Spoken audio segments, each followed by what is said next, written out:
Good afternoon. It's a Friday afternoon. I doubt anything will be at the flea market tomorrow. Silver's sort of in just a gully and just sitting there. In the morning it's up 30 cents, and by the afternoon it's down a couple cents. So nobody seems to give a crap about silver the last couple of days. And that's understandable with all everything else going on. There's a couple of issues that obviously uh, concern every one of us, and we'll talk about the bigger one first, and that's the lockdown of Boston. Now, this it seems to be a systematic and a very efficient thing, but it's worrisome in the fact that it was so systematic and so and so all-encompassing that nothing this morning, trains, planes, or automobiles was coming in and out of Boston. That they even shut down all taxi service. That they want to trap these bastards, and they really don't know if they have them trapped or not. And these are some crazies. I mean, when that guy left that gunfight this morning and ran over his brother to escape, that they're very desperate. But to shut down the whole city, um, life comes before finance, but still, the fact that it's going to lead to a lot of the loonies coming out, and of course, all the NRA people are going to say, "See, you need a gun in your house. First guy through the door could be a terrorist. And you want to be able to blow him away, and that's the only way you're going to do it."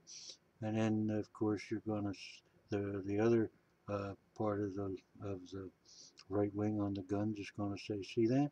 We do live in a police state. They can lock down an entire city the size of Boston in a matter of minutes," and that is a what do we say? An exercise that we saw could happen, and I'm sure that the blueprint for that exercise is um, is held by many cities, and the ease in which they did it, and the amount of people that were involved, everybody from local police SWAT teams to state police SWAT teams to sheriff's departments to local police departments to the National Guard. Who knows who all is going to end up involved in this? But it's a scary thing to think that this might happen and happen for a good reason today, but happen nonetheless, and it might lead to now they're worried. Now these are two Chechnyan kids, and it might they're saying that now the threat may not be external, even though these kids were one was born in Russia, the other born in Chechnya. They'd been here, the younger one for 7 years, and just blended in and seemed like a happy-go-lucky kid. Now, now there's going to be more and more, more problems with people that we might need as immigrants that have certain skills that our people are presently lacking. Uh, it might be more and more difficult for them to come in, and especially if they're Muslim. Now, the problem being that this just makes it ripe for every goddamn congressman to swoop in and present something like the Patriot Act or something like the National Defense Authorization Act, and to strengthen it and strengthen it, and to keep renewing those two acts. And every act they pass like that is a swipe in the face of the Constitution. So it's terrible what these two did, but and it's horrendous, to the families of all those poor people that were injured, just there to watch a race. But these events are going to happen, and they'll probably happen with more regularity. And I really doubt that there's too much that in a 26-mile race, there's too much territory to cover that you can't protect everybody from everything. Anybody could bury an IUD along that path and blow it up remotely, and they could have had that thing buried there for a week or a month. So I don't know that the police state is the answer to this, but it's a very dangerous situation for all the rest of us because it's a slow erosion of our Constitution. Now the other event that happened, the big explosion just outside of Waco, when you have a fertilizer plant. Now this is the way a lot of terrorists and a lot of other people make bombs, just mixing kerosene and fertilizer. It's the ammonium nitrate in there, that explosive thing.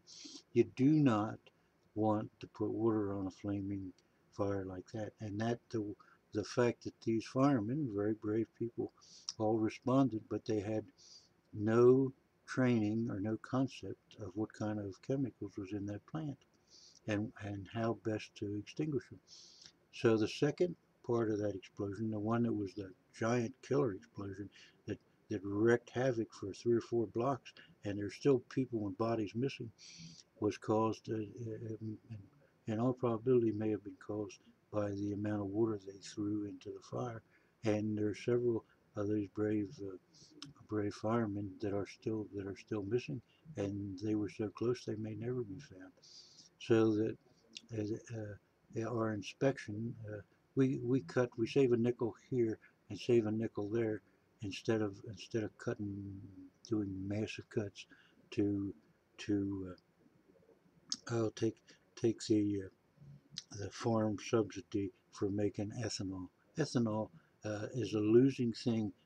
Energy-wise, it's losing. It's harmful to the automobiles, but it makes everybody sound like we're doing something to get us off of foreign petroleum, when all we're doing is we're carting this shit around. We don't have any pipes for it, so we waste more energy than we're saving, and it only produces 90% as much energy as the same equivalent of gasoline produces. So cut massive subsidies off of them, but don't cut inspectors. This fertilizer plant hadn't been inspected in over 10 years, and the last time they were inspected, they found fault with it, and they were fined $30. $30 to a multi-million-dollar plant. So, and no one had stuck their nose in there. So when you hear about explosions at where they store flour and stuff like this, one second, doesn't this happen all the time? Hello, I don't even know. Goodbye. Never fails, does it? So, and well, let's get off of that. I mean, uh, uh, flower plants are blow up all the time, also because they don't have proper ventilation, and that little bits of flour that are in the air is just right for an explosion. But this ammonia nitrate is a very dangerous thing, and the locals should have known better than to build near a plant like that, and they should have the firemen involved should have had more information, not willy-nilly squirt a bunch of water on that fire. Now the third thing that I want to talk about is this Kennecott. I mentioned it before. This giant landslide in Kennecott that cut off the largest supply of copper. It's the largest copper mine in this country, in Utah, and it's the second largest producer of silver. Produces uh, roughly 5 million ounces of silver a year, which is 16% of the U.S. production altogether. Now, silver in this instance is a byproduct of the copper mine, but this copper mine may never open again. This was a third of a mile, just slid right down into the bottom of this mine, and every one of those little corkscrew roads that is gone. And how they're ever going to get these millions and millions of dollars worth of trucks and equipment out of the bottom is anybody's guess, because you gotta start down there. Who knows? I mean, it's an engineering nightmare. So that might be off a line, but that had absolutely no effect at all on silver, which surprised me. That should have given silver a little spike. Now, number 4 is our good friend Chris Duane and the Milligan Mint. Now, this was foreseen and foretold. Now, these guys were operating on your money, and some of them, whether or not they have uh, uh, accounts in the Cayman Islands, who knows? But this was easily foreseen, especially when he busted out that stupid little machine of his. Now, if you've seen the videos on making making a silver coin, then you'll know that that machine was a 100% phony machine. And which even if it wasn't phony, which it was, then what's he doing in his place, knocking out a few of these when that was the duty of this other mint? But his relationship with this guy now, of course, he's going to blame it on the other guy, and the other guy's going to blame it on him. And meanwhile, both of them have run away with a great deal of your money. So this is now, I would think, is verges on criminal activity. But whether or not anybody that didn't get their order will ever see their order, and whether or not these proof coins, whether they can be confiscated and divvied out to the people that they still owe silver to, who knows? But that's a terrible mess.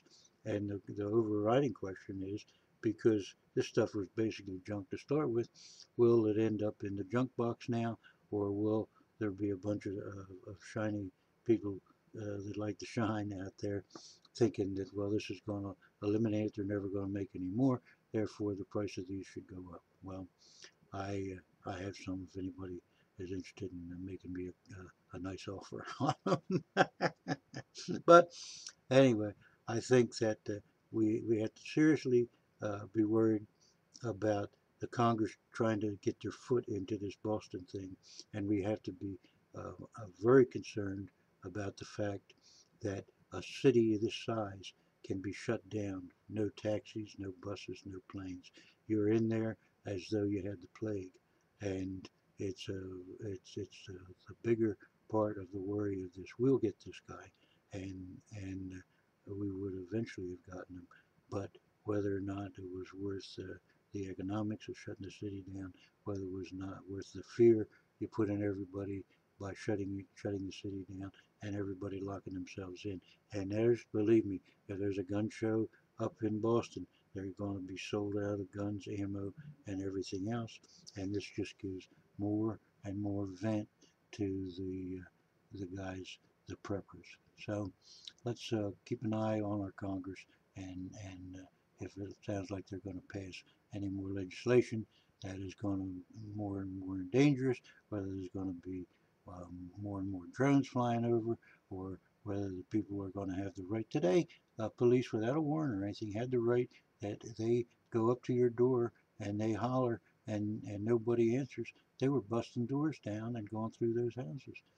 Now, uh, what what that has to do with the Constitution is what this is all about.